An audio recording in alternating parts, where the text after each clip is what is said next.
Hello, I'm Ashley LEEFELDT, and I'm the Public Relations Officer at H&L Associates, a public relations and international business consulting firm located in Sacramento, California. About every 2 weeks or so, we're going to be releasing video clips with hints and tips as to how to improve your company's public relations efforts. So for this week's video, I decided to work on brand management. And the reason why is because I've noticed that a lot of companies, especially startup companies, think that they can just skim over brand management and dive straight into being an overnight success. And although this sounds really great in theory, in reality, it's not really that practical. And the reason why is because other than your product or your service, your brand is one of your most important tools that you can use, which is why I've come up with 4 tips for brand management. Now for your first tip, you're going to need to define your brand. This is a basic overview of what purpose your product or service serves. Now what I mean by this is to think of what wants and needs your product or service satisfies for your target market. And that takes us into our second tip, which is to define our target market. And the reason why we do this is because if we don't know who our audience is, we're just going to send our message out into the universe and hope that a customer finds us.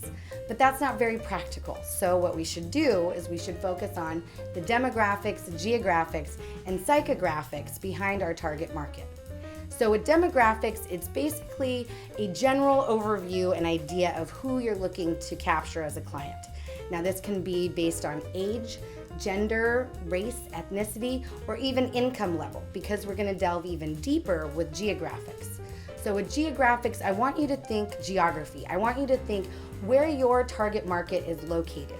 This could be based on a zip code, by city, state, country, continent, region, area, whether it's suburban, urban, or rural, so long as you make sure to keep in mind what climate these areas include. Because if you're a cold weather coat company and you've skipped this marketing step, then you could make a huge error and advertise your product in a warm weather climate where bikinis are wanted instead of your jackets. This could be a huge disaster. Instead of following these rules where you would know that a cold weather climate would have a higher demand for your product and you could be the overnight success that we were talking about. Which is also why it's important to focus on psychographics, because psychographics are basically the key to unlocking this target market that you've defined. By finding out their attitudes, values, beliefs, interests, and even lifestyles, you can find out the best way to appeal to this target market and to satisfy those wants and needs that you've already identified. So now we've already identified or defined our brand and we've defined our target market. Now it's important to show that target market what makes us different from the competitors and why they should choose us instead of them. And the best way that you can do this is by defining your company motto and philosophy. Take, for example, if you are a company that has a philanthropic effort. Say you donate a portion of your proceeds to a charitable organization. By putting this in your company philosophy, you are not only capturing the target market that you've identified for your product specifically, but you're also capturing another corner of the market that's interested in philanthropic efforts, thereby getting a 2-for-1 for free just within your company philosophy. So this takes us to our fourth and final step, which is to organize your public relations efforts. This means that you need to make sure that you have your marketing materials in place.